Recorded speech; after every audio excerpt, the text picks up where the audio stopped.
就算只談一場感情，在愛都是一時虛榮，不等於在蜜月套房遊玩過就可自入自出仙境，情願獲得你的尊敬，承受太高傲的罪名，擠得盡你臂彎，如情為漸冷，未算孤苦也伶仃。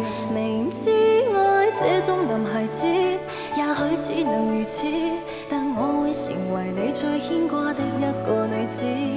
朝朝暮暮，願你猜想如何馴服我。若果親手抱住，或者不必如此。許多旁人說我不提名了男孩子，不受命令就是一種最壞名字。笑我這個毫無辦法管束的野孩子，連沒有幸福都不介意。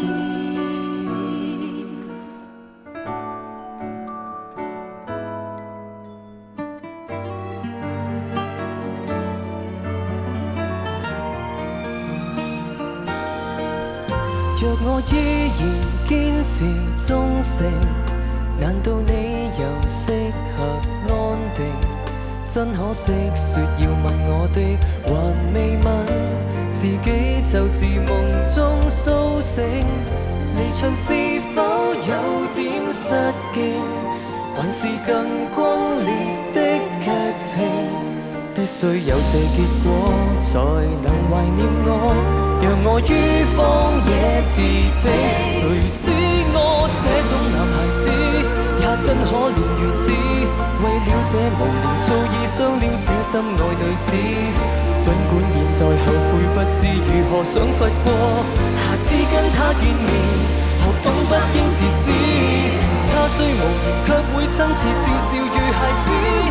今日落寞盡是一種最大名事，知過這個懲罰讓我不安的過日子，明日我絕不敢多放肆。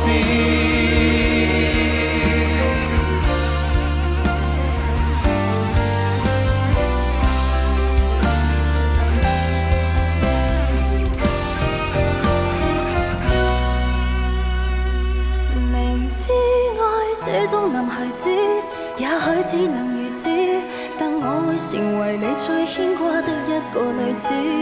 朝朝暮暮讓你猜想如何馴服我，若果親手抱住，或者不必如此。許多旁人說我不太明了男孩子，不受命令就是一種最壞名字。